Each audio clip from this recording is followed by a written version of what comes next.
So number two, let's say you're a beginner. I would assume that a lot of people in this this webinar are beginners because that's the whole platform that I'm gearing towards.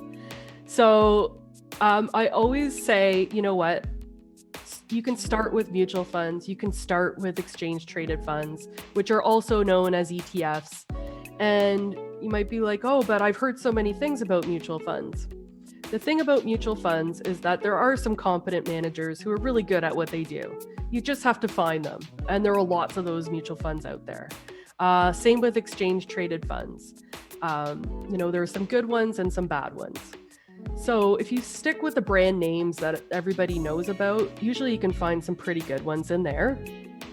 And the other thing is that diversification is already built in there for you.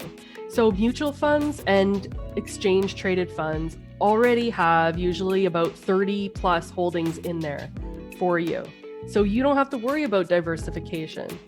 Like you could, essentially almost buy one fund or one ETF, and that would be your whole portfolio. And depending on how much money you have, that might make sense.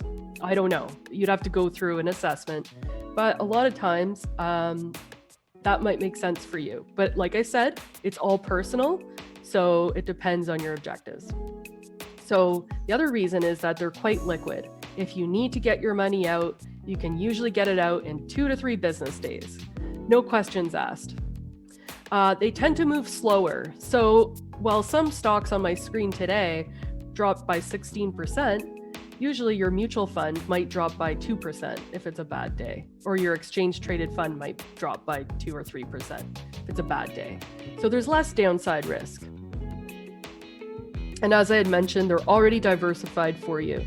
So sometimes less work means just a better choice.